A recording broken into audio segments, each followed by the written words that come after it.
విచ్చేసినటువంటి మీడియా మిత్రులందరికీ కూడా నమస్కారాలు.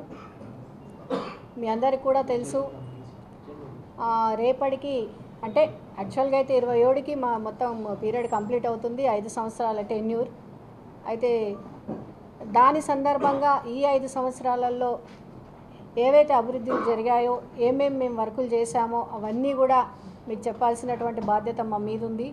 ఎందుకంటే ప్రజలకు ఎప్పటికప్పుడు కూడా అన్నీ తెలియజేస్తేనే మరి ఏ విధంగా ఎవరు కష్టపడ్డారు, ఏం చేశారనేది ప్రజల వారికి చేరవేయాల్సిన బాధ్యత కూడా మాది. కాబట్టి మరి మీ అందరినీ కూడా పిలిచి మీ ద్వారా ప్రజలందరికీ తెలియజెప్పాలని చెప్పేసి ప్రెస్ మీట్ పెట్టడం జరిగింది.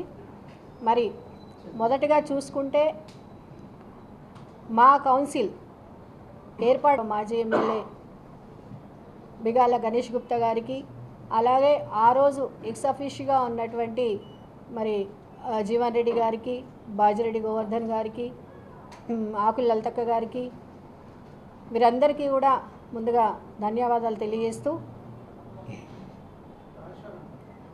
ఎమ్మెల్సీ రాజేశ్వర అన్న గారు కూడా ఉండే, మన ఈయన కూడా బీజీ గౌడ్ గారు కూడా ఉన్నారు. వారందరికీ కూడా నేను ధన్యవాదాలు తెలియజేస్తున్నాను. అయితే ఈ 5 సంవత్సరాల కాల వ్యవధిలో మాకు అన్ని రకాలుగా సహకరించి నగర అభివృద్ధికి తోడ్పడినటువంటి మా ఎమ్మెల్యే గణేష్ గుప్తా అన్న గారికి, నాతోటి కార్పొరేటర్లకి, మున్సిపల్, పబ్లిక్ హెల్త్, R&B, అలాగే పంచాయత్ రాజ్, ఎలక్ట్రిసిటీ, రెవెన్యూ మరియు ఇతర శాఖలలో ఉన్నత అధికారులకి, సిబ్బందికి, ముఖ్యంగా మా పారిశుద్ధ్య కార్మికులందరికీ కూడా ఈ సందర్భంగా ధన్యవాదాలు తెలియజేస్తూ ఉన్నాను. ముందుగా గొప్పగా తెలియజేసేది ఏంటంటే, ఏదైతే కొన్ని సంవత్సరాల వరకు ఆగిపోయిన ఈ మున్సిపల్ భవనం, ఇప్పుడు ఏదైతే మనం ఇక్కడ కూర్చొని మీటింగ్ చేస్తున్నామో ఈ మున్సిపల్ భవనము దాదాపుగా కొన్ని సంవత్సరాలు ఆగిపోయింది. మరి ఈ టెన్యూర్లో కంపల్సరీ దాన్ని కంప్లీట్ చేసి ఈ మొత్తం మెంబర్స్ని అందులో తీసుకెళ్లాలని చెప్పేసి మరి ఆ రోజు గణేష్ గుప్తా అన్న గారు పట్టుబట్టి మరి నిర్మాణాన్ని పూర్తి చేసిన తర్వాత మేమందరం కూడా ఈ కొత్త ఆఫీస్లోకి రావడం జరిగింది. అలాగే ఏదైతే కౌన్సిల్ హాల్ ఉందో అదైతే అసెంబ్లీ లాగా తలపించే విధంగా చాలా అద్భుతంగా కట్టారు. అది కూడా మీరు అందరు కూడా చూశారు. దాంట్లోనే ఇంతవరకు కూడా మేము కౌన్సిల్ మీటింగ్స్ అన్నీ కూడా ఈ 2 ఇయర్స్ అన్నీ చేసుకోవడం జరిగింది.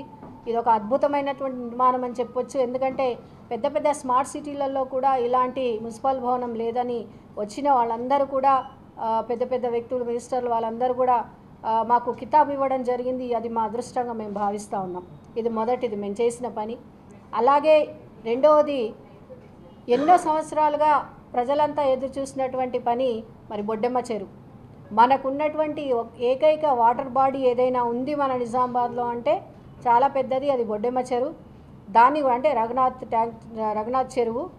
దాన్ని కూడా బతుకమ్మలు ఆడడానికి వెళ్ళి అక్కడ వేసి వచ్చేవాళ్ళు ప్రజలంతా కూడా, మహిళలందరూ కూడా దాన్ని కూడా అద్భుతంగా తీర్చిదిద్ది మరి నిజామాబాద్కి ఒక బహుమతిగా ఇవ్వాలి, మహిళలకు ఒక బహుమతిగా ఇవ్వాలని కష్టపడి దాన్ని కూడా చక్కగా అద్భుతంగా తీర్చిదిద్దినటువంటి ఘనత మా కౌన్సిల్ సభ్యులందరిది కూడా.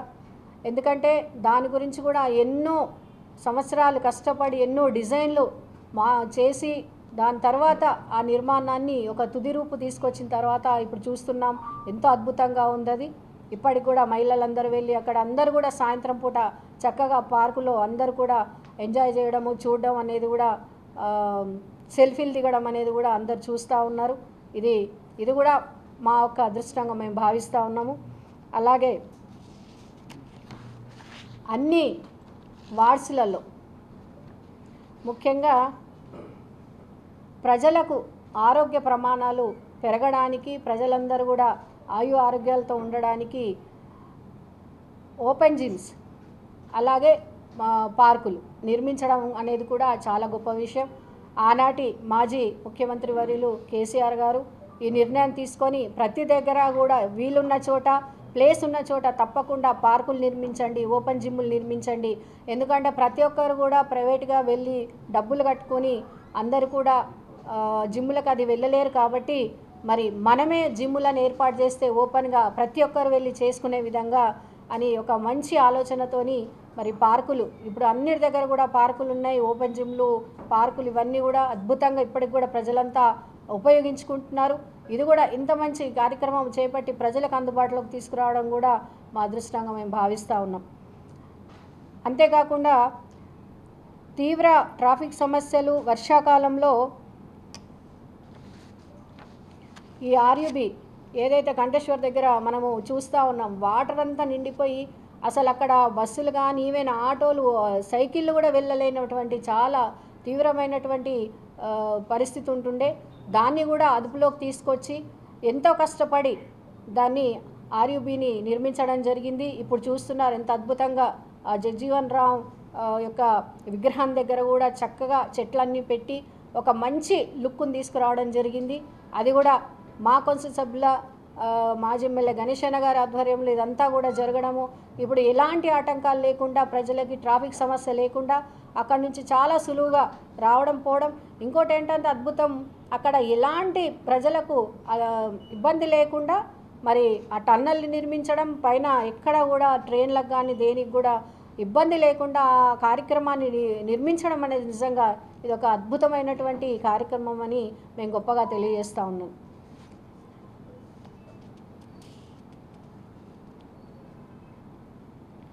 అలాగే 100 కోట్ల నిధులతో పార్టీలకు అతీతంగా నగరాభివృద్ధే లక్ష్యంగా అన్ని డివిజన్లలో మురికి కాలువలకు, సీసీ రోడ్లకు, కల్వర్ట్లకు మరియు అవసరమైన చోట బీటీ రోడ్లకు కూడా ఫండ్ ఇవ్వడం జరిగింది. ఈ విషయం కూడా మీ అందరికీ కూడా మా మీడియా మిత్రులందరికీ కూడా తెలుసు. అప్పుడు పార్టీ భేదాలు ఏవీ లేకుండా ఎంత డబ్బు వచ్చినా ఏ ఫండ్ వచ్చినా కూడా తప్పకుండా అందరికీ 60 డివిజన్ల కార్పొరేటర్లకు కూడా సమావేశాలు నిర్మించి పెట్టి వాళ్ళకి ఏమేమి అవసరం ఉన్నాయో అన్నీ తెలుసుకొని ఆ ద్వారా ప్రతి కౌన్సిల్లో వాళ్ళకి కావాల్సిన పనులన్నీ పెట్టి వాళ్ళకి పనులు అయ్యే విధంగా ఈరోజు చూస్తూ ఉన్నారు. నిజామాబాద్లో ప్రతి డివిజన్లో కూడా ఎన్నో అభివృద్ధి పనులు జరిగినాయో మీ అందరికీ కూడా తెలుసు. అప్పుడైతే ఇంకా ఇప్పుడు చాలా తక్కువ, కానీ మీ అందరికీ కూడా తెలుసు. అప్పుడు వారంకి 10 రోజులకి మీరంతా కూడా వచ్చి ఇనాగ్రేషన్స్ అన్నీ కూడా ఎన్నో వీడియోలు తీసినాయి, ఫొటోస్ తీసిన ఘనత మీదే అనుకుంటాను. మీ అందరు కూడా వచ్చారు, మీ అందరు కూడా ఇవన్నీ తెలుసు. అంతేకాకుండా నగరం విస్తరిస్తున్న చివరి ప్రాంతాల వరకు కూడా కనీస అవసరానికే త్రాగునీరు అందించడానికి నూతన పైప్ లైన్స్. ఇందులో అయితే ముఖ్యంగా నా ఏరియా కూడా చెప్పుకోవచ్చు. నాగారం సైడ్ అయితే నేను కొత్తగా ఎన్నికైన సమయంలో అక్కడ అసలు వాటరే లేకుండే, చాలా ప్రాబ్లంలో ఉండే. అయితే 1.5 కోటి పెట్టి నేను అక్కడ ఫస్ట్ పెద్ద ఫీడర్ లైన్ వేయించిన తర్వాతే మరి ఇంటర్ కనెక్షన్స్ తీసుకోవడము, తద్వారా అక్కడ చాలా కాలనీలలో వాటర్ రావడం జరిగింది.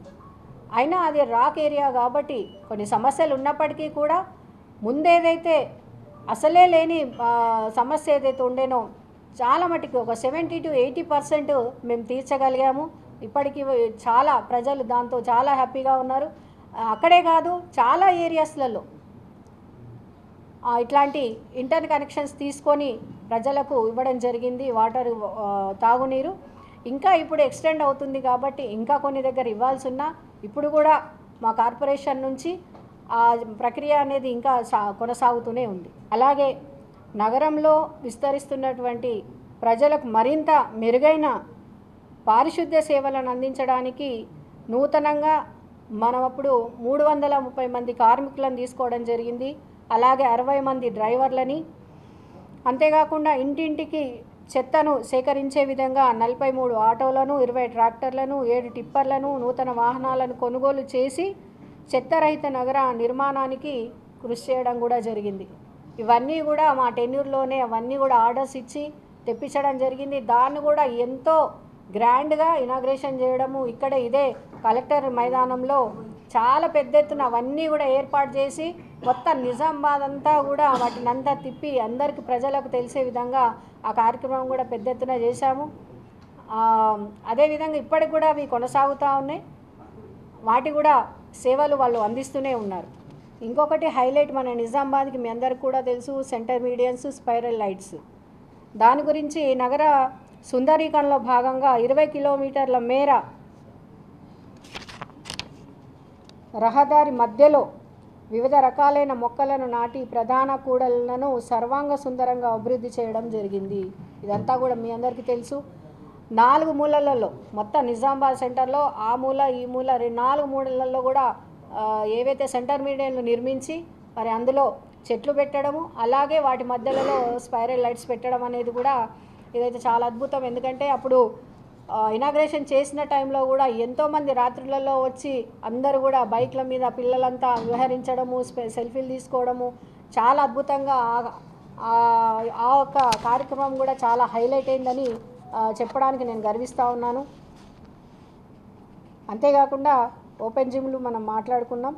త్రాగునీటి సరఫరాలో ఆటంకం కలగకుండా పురాతన వాల్స్ని తొలగించి నూతన వాల్స్ ఏర్పాటు చేసి నీటి సరఫరాలో ఎదురవుతున్నటువంటి ఇబ్బందులను అరికెట్టడానికి కూడా మేము కృషి చేయడం జరిగింది. ఎందుకు ఈ స్పెషల్గా చెప్పడం అంటే చాలా ఏరియాస్లలో ఎక్కడైతే ఈ మన ఫిల్టర్ బెడ్స్ ఉంటాయో అక్కడ నుంచి మనకు వాటర్ రావాలి కాబట్టి అక్కడ కొన్ని వాల్స్ అవన్నీ కూడా దెబ్బతినడము, వాటికి కూడా ఏం లేదన్నా 50 నుంచి 1 కోటి అట్లా మేము డబ్బులు వెచ్చించి కార్పొరేషన్ నుంచి వాటన్నిటినీ కూడా శుభ్రం పరచడం.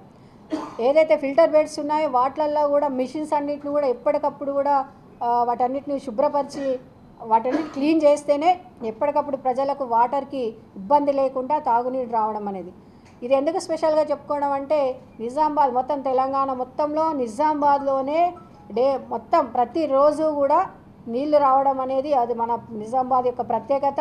మన దగ్గర ఉన్నటువంటి ఫిల్టర్ బెడ్స్ని ఆ విధంగా అంత క్లీన్గా ఎప్పటికప్పుడు వాల్స్ అయినా సరే పైప్ లైన్స్ అయినా సరే ఏవి కొంచెమన్నా తేడా అనిపిస్తున్నాయి అంటేనే వెంటనే మా ఏఈలు వాళ్ళంతా కూడా వెళ్ళి వెంటనే వాటిని పరిశుభ్రం చేయడం, లేకుంటే కొత్త వాటిని మార్చడం ఇవన్నీ త్వరితగతిన అవుతాయి. కాబట్టి మరి నిజామాబాద్లో డైలీ వాటర్ రావడం అనేది అది మనందరికీ, మాకే కాదు నిజామాబాద్ ప్రజలందరికీ కూడా కార్పొరేషన్ కూడా అది గొప్ప పేరుగా నేను చెప్తా ఉన్నాను.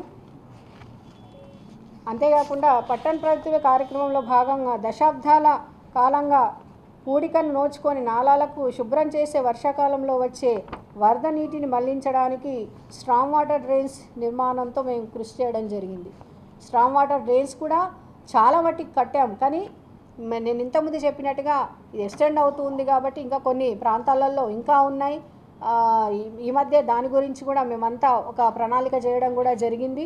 కాకపోతే ఫండ్ లేక ఆగడం జరిగింది కాబట్టి ఫండ్ వచ్చిన వెంటనే మిగతాయి కూడా చేయడానికి కార్పొరేషన్ ముందుకెళ్తుంది. కానీ మా టెన్యూర్లో కూడా దాదాపుగా ఏం లేదన్నా చాలా మటుకి మేము ఈ స్ట్రాంగ్ వాటర్ డ్రైన్స్ ఎక్కడెక్కడైతే అవసరం ఉన్నాయో చాలా మటుకు కట్టడం జరిగింది. ముఖ్యంగా ఏదైతే ఐడిఓసి కొత్త కలెక్టరేట్ దగ్గర కానివ్వండి అట్లాంటి వాటి దగ్గర చాలా అద్భుతంగా అటు ఎల్ఐ చెరువు సైడ్ నీళ్లు పోయే విధంగా అన్ని చర్యలు తీసుకోవడం జరిగింది. కాబట్టి ఇప్పుడు అందుకే వర్షాకాలంలో ఇక్కడ ఇబ్బంది లేకుండా మనమంతా అనారోగ్య సమస్యలను అధిగమించడానికి నగరంలో 227 సీట్లతో మరుగుదొడ్ల సదుపాయాలను మురికివాడలలో, ప్రధాన కూడళ్లలో మరియు జనసంచారం ఎక్కువగా ఉండే ప్రాంతాల్లో ఏర్పాటు చేయడం జరిగింది. మరియు పండుగలు సమావేశాలు జరిగే చోట బహిరంగ మలమూత్ర విసర్జన చేయకుండా 2 మొబైల్ టాయిలెట్స్ని వాహనాలను ఏర్పాటు చేయడం కూడా జరిగింది. ఇది కూడా మీ అందరికీ కూడా తెలుసు. ఎక్కడ గవర్నమెంట్ ప్రోగ్రామ్స్ కానీ ఏదైనా స్కూల్ ప్రోగ్రామ్స్ కానీ ఎక్కడన్నా ఎవరన్నా అడిగితే మాత్రం కంపల్సరీ కార్పొరేషన్ నుంచి ఏవైతే మొబైల్ టాయిలెట్స్ ఉన్నాయో వాహనాలు మనకి అవి పంపించడం జరుగుతుంది. ఇప్పటికి కూడా చాలా చక్కగా అవి వర్క్ చేస్తూ ఉన్నాయి. ఇదైతే అద్భుతమైన కార్యక్రమం. ఎప్పుడైతే జితేష్ పాటిల్ గారు ఉన్నారో ఫస్ట్ కమిషనర్ గారు అప్పుడే మేము ఇవన్నీ కూడా ఆలోచన చేసి వాటిని తయారు చేయించడం జరిగింది. అంతేకాకుండా ఇది బహిరంగ మలమూత్ర విసర్జన అవన్నీ కూడా అరికట్టడానికి, ఎందుకంటే మనకు షాపింగ్ మాల్స్ చాలా ఎక్కువ అవుతున్నాయి. ముందట్లాగా ఇప్పుడు నిజామాబాద్ లేదు, చాలా అద్భుతంగా తయారైంది. కాబట్టి పక్కనున్నటువంటి వాళ్ళు, చుట్టుపక్కల గ్రామాల్లో ఉన్నటువంటి వాళ్ళు బయట దూరం వరకు వెళ్లకుండా, అంటే హైదరాబాద్ అట్లాంటి వాటికి వరకు కూడా వెళ్లకుండా మన నిజామాబాద్లోనే అన్ని రకాలుగా దొరికేటటువంటి షాపింగ్ మాల్స్ వచ్చాయి. కాబట్టి మరి వారందరికీ ఇబ్బంది కలగకుండా మరి టాయిలెట్స్ని 227 టాయిలెట్స్ని మనము ఏర్పాటు చేసుకోవడం జరిగింది. వాటికి కూడా టెండర్స్ వేయడం, వాళ్ళని హైర్ చేసుకోవడము, వాళ్ళు కూడా చక్కగా వాటి కార్యక్రమాలు చేసుకోవడం అనేది కూడా చాలా అద్భుతంగా ఉందని నేను తెలియజేస్తూ ఉన్నా. అలాగే దీనికి సంబంధించిందే యూజీడీ అండర్ గ్రౌండ్ డ్రైనేజ్ కూడా ఎస్టీపీలు 2 ఎస్టీపీలు ఉన్నాయి. అది కూడా మా టెన్యూర్లోనే కంప్లీట్ అయినాయి. చాలా అద్భుతంగా ఉంది. ఒకటి పెద్దది మీకు తెలుసు, చాలా పెద్ద ఎస్టీపీ అది, ఇంకొకటి ఎల్లమ్మగుట్టలో ఉంది. 2 కలిపి మనకి ఇప్పుడు ఏవైతే 90% పైగా పనులను పూర్తి చేసిన హౌస్ హోల్డ్ కనెక్షన్స్ని ప్రక్రియ వద్ద ఉన్న పనులను ప్రత్యేక నిధుల ద్వారా పూర్తి చేసి ప్రజలకు అందుబాటులోకి తెచ్చుటకు ప్రస్తుత ఎమ్మెల్సీలు కృషి చేయాలని కోరుతున్నాం. ఏదైతే అవన్నీ కూడా తయారు చేయడం అనేది కూడా వాటికి చాలా ఫండ్ పట్టింది. అప్పుడు ఎస్టీపీలు 2 కూడా తయారు చేయడం, యూజీడీ పనులు కూడా తయారు చేయడం, అప్పుడైతే పూర్తిగా రోడ్లన్నీ తవ్వేసి ఎంత పెద్ద పైప్ లైన్స్ వేసామో మీరు అందరూ కూడా చూశారు. అవన్నీ కూడా ప్రక్రియలు మనము కంప్లీట్ చేసాం. కాకపోతే హౌస్ హోల్డ్కి కనెక్షన్స్ ఇవ్వడం అనేది జరగలేదు, వాటికి ఫండ్ లేకుండే. మరి ఇప్పుడు ఈ టర్మ్లో ఇచ్చేది ఉండే, కానీ ఇప్పుడు ఈసారికి మరి ఇప్పుడున్నటువంటి ప్రభుత్వము అది తొందరగా పూర్తి చేయాలని చెప్పేసి ఈ మీడియా మిత్రుల ద్వారా నేను కోరుకుంటా ఉన్నాను. ఇంకొకటి మనకు చాలా ఇంపార్టెంట్ అయినటువంటిది డంపింగ్ యార్డ్. మీ అందరికీ కూడా తెలుసు డంపింగ్ యార్డ్ ఎంత అవసరమో. మొత్తం మన దగ్గర ఉన్నటువంటి చెత్త మొత్తం కూడా రోజు టన్నులు డంపింగ్ యార్డ్కి వెళ్తుంది.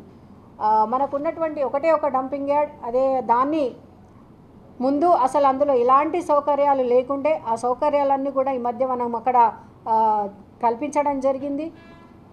కొత్తగా బయోమైనింగ్, ఎందుకంటే అక్కడ కూడా మొత్తం చెత్త అంతా పేరుకుపోయేసరికి అక్కడ ఉన్నటువంటి దగ్గరలో ఉన్నటువంటి ప్రజలు ఉండలేకపోతున్నారు. కాబట్టి అది ఎప్పటికైనా ప్రజలకు సమస్యనే. కాబట్టి మరి దాన్ని బయోమైనింగ్ ద్వారా పూర్తిగా ఒక ఎరువులాగా మార్చేసి ఆ చెత్తను కొంచెం కొంచెంగా తీసివేయాలని చెప్పేసి బయోమైనింగ్ని పంపించడం కూడా జరిగింది. దాదాపుగా 1.5 సంవత్సరం నుంచి వాళ్ళు పనులు చేస్తూ ఉన్నారు. అది ఎప్పటికప్పుడు కూడా నడుస్తూనే ఉంది. అంతేకాకుండా అక్కడ స్లడ్జ్ మిషన్ కూడా పెట్టడం జరిగింది. ఏదైతే మలమూత్ర విసర్జనాలు అవన్నీ కూడా దానికి కూడా ఒక మిషన్ ఏర్పాటు చేసి ఆ పథకం ద్వారా ప్రజలకు ఎలాంటి అనారోగ్యాలు రాకుండా ఉండడానికి ఆ కార్యక్రమం కూడా అక్కడ నిర్మించడం జరిగింది. కొత్తగా వేయింగ్ బ్రిడ్జ్ కూడా ఏర్పాటు చేయడం జరిగింది. ఏవైతే మన వెహికల్స్ చెత్తను తీసుకెళ్తాయో, ఎంత చెత్త తీసుకెళ్తున్నాయో, ఏ విధంగా దాన్ని మానిటర్ చేయాలి, అక్కడ ఒక రూము, కంప్యూటర్స్ అన్నీ కూడా ఏర్పాటు చేయడం జరిగింది. ఎందుకంటే గతంలో ఇవన్నీ లేకుండే. డంపింగ్ యార్డ్ అంటే ఏదో మొత్తం చెత్తనే ఉండేదని అనుకునేవాళ్ళు, కానీ ఇప్పుడు ఈ విధంగా అద్భుతంగా అక్కడ అంతా కూడా మార్పులు జరిగాయి. ఇంకా వచ్చేవి ఉన్నాయి. ఇంకా దానికి కంపౌండ్ వాల్ కట్టడము, దానికి గేటు పెట్టడము, చక్కగా అక్కడ కూడా మొత్తం మొక్కలు పెట్టి మీరు స్టార్టింగ్లో చూస్తే అసలు డంపింగ్ యార్డ్ లాగా అనిపించదు, లోపలికి వెళ్తేనే అర్థమవుతుంది. ఆ విధంగా మనము మార్పు చేసుకోవడం జరిగింది. అలాగే అక్కడ ఉన్నటువంటి కూరగాయలు ఏవైతే ఉంటాయో వాటన్నిటితోని బయోగ్యాస్ నిర్మించే విధంగా కూడా ఒక బయోగ్యాస్ నిర్మాణాన్ని కూడా అక్కడ చేపట్టడం జరిగింది. దాని ద్వారా వచ్చేటువంటి ఎలక్ట్రిసిటీతోనే అక్కడ డంపింగ్ యార్డ్లో పనులన్నీ జరుగుతాయి. అది ఒకటి అద్భుతమైన కార్యక్రమం అని చెప్పుకోవాలి. మరి అది చిన్న సైజే ఉంది కాబట్టి మనకు ఉన్నటువంటి వేస్టేజ్ ఇంకా ఎక్కువగా ఉంటుంది. కాబట్టి దానికన్నా పెద్దది ఒక ఇంకో బయోగ్యాస్ది అక్కడ నిర్మించాలని చెప్పేసి 2 ఎకరాలది పక్కన ఉన్నటువంటి జాగాను కూడా తీసుకోవడం, అవన్నీ కూడా ఏర్పాటు చేయడం జరిగింది. కానీ ఇంకా మొదలు కాలేదు పని. తప్పకుండా రాబోయే రోజులలో ఇంకొక బయోగ్యాస్ నిర్మాణం కూడా అక్కడ జరుగుతుంది. ఇదంతా కూడా ఈ టెన్యూర్లో డంపింగ్ యార్డ్ని ఈ విధంగా మనం మార్చుకోవడం అనేది ఇది కూడా చాలా గొప్ప విషయంగా నేను తెలియజేస్తూ ఉన్నాను. మానవజాతికి కావాల్సిన ప్రతి ఒక్కడు కూడా మనతో అయినంత మట్టుకి ప్రతి ఒక్కడు కూడా నిర్మించుకోవడం జరిగింది. చివరి మజిలీగా మనిషికి ఏదైతే కావాలో వైకుంఠ ధామాలు, శ్మశాన వాటికలను, వాటికి కూడా వాళ్ళని గౌరవప్రదంగా పంపించాలని గౌరవ మాజీ ముఖ్యమంత్రి కేసీఆర్ గారు తలంపు మేరకు శ్మశాన వాటికకి వెళ్తే కనీసం కాళ్ళు కడుక్కోవడానికి కూడా వాటర్ లేవు, కనీసం ఒక లైట్ కూడా లేదని గమనించిన తర్వాత ఇలా కాదు, మనము శ్మశాన వాటికలను వైకుంఠ ధామాలుగా మార్చి వాళ్ళని గౌరవప్రదంగా పంపించే విధంగా వాటిని మార్పు చేయాలని చెప్పేసి నిర్ణయం తీసుకున్న తర్వాత మీరు చూస్తున్నారు. ఇప్పుడు దుబ్బాలో కానీ అరసపల్లిలో కానీ ఎంత అద్భుతంగా వైకుంఠ ధామాలను తీర్చిదిద్దుకున్నామో. ఇక్కడ ఉన్నటువంటి అభయాంజనేయ స్వామి దగ్గర అక్కడ కూడా ఒక వైకుంఠ ధామం ఉంది. చాలా అద్భుతంగా, అంటే చూస్తే ఏంటంటే చిన్నపిల్లలు వెళ్ళినా ఎవరు వెళ్ళినా కూడా భయపడకుండా ఒక పార్కు లాగా వాళ్ళకు కూడా మనశ్శాంతిగా పంపించే విధంగా చాలా చక్కటి నిర్మాణాలను మనం చేపట్టుకున్నాము. ఇది కూడా ఒక అద్భుతమైనటువంటి కార్యక్రమంగా నేను తెలియజేస్తూ ఉన్నా. మరి ఇవన్నీ కూడా ఎన్నో కార్యక్రమాలు, ఇవన్నీ కాకుండా మరి మేమంతా కూడా కలిసి పార్టీలకు అతీతంగా మేమంతా కూడా కలిసి నిజామాబాద్ అభివృద్ధిలో మేమంతా కూడా పాల్గొనడం జరిగింది. మరి మాజీ ఎమ్మెల్యే గణేష్ అన్న గారు ఐటీ హబ్ని కూడా తీసుకురావడం జరిగింది. ఎందుకంటే మన దగ్గర ఉన్నటువంటి యువత మరి తల్లిదండ్రులను విడిచిపెట్టి చదువుకు ఇక్కడ ఏమీ లేదు అని చెప్పేసి బెంగళూరుకో హైదరాబాద్కో వెళ్ళిపోవడం అనేది కూడా చూసిన తర్వాత మన దగ్గర ఆ స్కోప్ ఉంది, మన దగ్గర ప్లేస్ ఉంది, తప్పకుండా దీన్ని యూస్ చేసుకొని మరి ఇక్కడకు ఒక ఐటీ హబ్ తీసుకొస్తే యువతకు చాలా యూస్ఫుల్గా ఉంటుందని చెప్పేసి మరి ఐటీ హబ్ని కూడా మనం నిర్మించుకోవడం జరిగింది. అలాగే దాని పక్కన నాక్ భవన్ కూడా యువతులకు కూడా అక్కడ కుట్టు మిషన్లు కానీ అవన్నీ కూడా ఇవ్వడం, అంటే వాళ్ళకి చిన్నపాటి ఉపాధి కల్పించడం. వాళ్ళు ఏది నేర్చుకోవాలన్నా కూడా నేర్చుకోవడానికి గవర్నమెంట్ నుంచి అన్ని సదుపాయాలను కల్పించాలని నాక్ భవన్ కూడా నిర్మించుకోవడం జరిగింది. ఇవన్నీ కూడా ఈ టెన్యూర్లోనే కంప్లీట్ కావడం అనేది అదొక అదృష్టంగా మేము భావిస్తూ ఉన్నాము. అలాగే వెజిటేబుల్ మార్కెట్, నాన్ వెజ్ రెండు కలిపి ఒకటే దగ్గర ప్రజలకు అక్కడిక్కడ పోయే విధంగా ఇబ్బంది కలగకుండా దాన్ని కూడా నిర్మించడం జరిగింది. కానీ ఇంకా అది మొత్తం కాలేదు, దాన్ని కొంచెం ఆపాల్సి వచ్చింది. ఇప్పుడు మళ్ళీ గవర్నమెంట్ ఇనిషియేట్ తీసుకొని దాన్ని కంప్లీట్ చేసి ప్రజలకు అందుబాటులో తీసుకురావాలని చెప్పేసి నేను కోరుకుంటా ఉన్నాను. మరి ఇదంతా కూడా మా టెన్యూర్లో మా నాయకుల సహాయంతో, అలాగే మా అంత కార్పొరేటర్లను కూడా ఒకరినొకరిని సహకరించుకుంటూ మరి మీ అందరి సహాయంతో మేము ఇట్లా ముందుకు రావడం జరిగింది. దీన్నంతా కూడా ప్రజలంతా ఆశీర్వదించి మమ్మల్ని ఇక్కడి వరకు తీసుకొచ్చారు. ఇక ముందు కూడా వచ్చేవాళ్ళు ఇంకా ముందుకు తీసుకెళ్ళి నిజామాబాద్ నగరాన్ని ఇప్పటికే మనం ఒక స్మార్ట్ సిటీకి ధీటుగా మన నిజామాబాద్ నగరాన్ని తయారు చేసుకున్నాం. ఇప్పుడు అందరూ కూడా నిజామాబాద్లో అడుగుపెట్టారు, అక్కడ మాధవ్ నగర్ వరకు వచ్చారు అని అంటేనే తెలిసిపోతుంది మన నిజామాబాద్కి వచ్చేసామనేది. అంత అద్భుతంగా సెంటర్ మీడియాని ఇవన్నీ చూడగానే నిజామాబాద్ వచ్చేసిందని చెప్పేసి తెలియజెప్పేంత విధంగా, ఎందుకంటే తెలంగాణలో అడుగుపెట్టామంటే రోడ్లు చూస్తేనే చెప్పేస్తున్నారు ఎలాగైతే తెలంగాణలో అడుగుపెట్టామని చెప్పి. అలాగే నిజామాబాద్లో అడుగుపెట్టామంటే ఈజీగా గుర్తుపట్టేస్తున్నారు ఆ సెంటర్ మీడియాలు కానీ పచ్చదాన్యాన్ని కానీ చూసి. మరి అంత అద్భుతంగా తీర్చిదిద్దినందుకు మరి ఆ అదృష్టం మాకు కలిగినందుకు మాకు ఎంతో ఆనందంగా ఉంది. దీన్నంతా కూడా ఎప్పటికప్పుడు మీరు కవర్ చేస్తూ ప్రజలకు అందవేస్తున్నందుకు మీ అందరు కూడా మనస్ఫూర్తిగా నేను ధన్యవాదాలు తెలియజేస్తున్నాను. Thank you. జై తెలంగాణ. కాన్సెప్ట్ ఒక్కొక్కలాగా ఉంటుందండి. మొన్న మాజీ ముఖ్యమంత్రి గారు ఎలా అనుకున్నారంటే మొత్తం నిజామాబాద్ నగరాన్ని, అంటే ఏదైనా ప్రాంతాన్ని ఎలివేట్ చేయాలి ప్రజలలో. ఇప్పుడు ఎట్లాగో మనం ఎప్పటికి కూడా అవన్నీ చూసుకుంటూ పోతే కాలనీ లోపల ఏమున్నాయని మనం ఇవన్నీ కూడా బయట ఏం చేయలేము. కాబట్టి ఎక్కువ మట్టికి ఫండ్ని ఈ విధంగా మీరు యూజ్ చేయండి, అందులో ఎప్పుడైతే మేము దానికి చేయమని ఇస్తామో అప్పుడు మాత్రమే కాలనీలోకి వెళ్ళండి అని చెప్పినందుకు ఇవన్నీ కూడా ఇంత పెద్ద నిర్మాణాలు మనం చేపట్టుకోవడం జరిగింది. మీరు అన్నది కరెక్టే, కానీ అందులో అసలే కాలేదనే మాత్రం అది సరైన మాట కాదు. చాలా దగ్గర చేశాం, చాలా అంటే చాలా కాలనీస్లలో ఏ పార్టీ భేదాలు లేకుండా అందరు కూడా ఇచ్చాము, అందరు కూడా చేసుకున్నారు. నేను చెప్తున్నాను కదా, ఎక్స్టెండ్ అవుతూ పోతున్నది. ఎక్కడ చూడండి, ఇప్పుడు 4 రోడ్లు ఉన్నటువంటి కాలనీ మళ్ళీ దానికి 4 రోడ్లు 5 రోడ్లు ఎక్కువైపోయినాయి. అంటే ఆ మూలకి జనాలు వస్తూనే ఉన్నారు, ఇల్లు వేసుకుంటూనే ఉన్నారు. వాళ్ళందరికీ కూడా వేస్తూ పోవాలంటే ఇది నిరంతర ప్రక్రియ. ఇప్పుడు మేం చేసిన దాంట్లోనే ఆగిపోదు. ఇప్పుడు వచ్చే ప్రభుత్వం, తర్వాత వచ్చే ప్రభుత్వాలు చేస్తూనే ఉండాలి. ప్రజలు వచ్చిన తర్వాత వాళ్ళందరూ ఉన్న తర్వాత మనం సదుపాయాలు అందిస్తూనే ఉండాలి. అవి కరెంటు కానివ్వండి, లైట్లు కానివ్వండి, డ్రైనేజీలు కానివ్వండి, ఏదైనా సరే ఎక్స్టెండ్ అవుతూనే ఉంటుంది, ఇవి జరుగుతూనే ఉంటాయి. కానీ చేయలేదనేది మాత్రం వాస్తవం కాదు. చాలా దగ్గర మీరు అడగండి, మీరు చూడండి, చాలా దగ్గర ఈ పనులు జరిగినాయి. ఇది ఒకటేసారి పెట్టుంటే వాళ్ళకి నమ్మకం కుదిరేది. ఇప్పుడు గవర్నమెంట్ ఏర్పడిన తర్వాత ఇప్పటికి 4-5 సార్లు సర్వేలు చేస్తున్నారు ఏదో ఒక పేరు మీద. వాళ్ళు డెవలప్మెంట్ ఏం చేస్తలేరు, కానీ సర్వేలు ఎక్కువైపోయేసరికంటే ఇచ్చిందే ఇచ్చి ప్రజలకు కూడా విసుగొచ్చేసింది. వాళ్ళకి ఎట్లా అంటే నమ్మకం పోయింది. ఎందుకంటే ఇంతకుముందు తీసుకున్నదే ఏది సరిగ్గా మాకు చేయలేదు, ఇప్పుడు ఇస్తే మాత్రం అవుతుందా? పైగా కమిటీలు వేసినప్పుడు కూడా ఓన్లీ అది కాంగ్రెస్ వాళ్ళే ఉన్నారు, ఇది అందరికి కూడా తెలుసు. వాళ్ళ కండువాలు వేసుకొని బాజాబ్తా మా వాళ్ళకే ఇస్తామన్న మాటలు మాట్లాడుతున్నారు. మరి ఇచ్చిన లిస్టు కూడా అందులో ఎక్కువ మట్టి కాంగ్రెస్ వాళ్ళే ఉన్నారనేది ప్రజలు అంటే అనుకుంటున్నారు. అది ఎంతవరకు వాస్తవం అదంతా చూసి వాళ్ళని పిలిపిస్తే కానీ నాకు కూడా తెలియదు. కాకపోతే అదే జరిగిండొచ్చేమో అని ప్రజలంతా కూడా బాగా భయాందోళనకు గురవుతూ ఉన్నారు. మరి అది ప్రభుత్వం మన జుపల్లి గారు వచ్చినప్పుడు కూడా రివ్యూ మీటింగ్లో కూడా మేము చెప్పడం జరిగింది.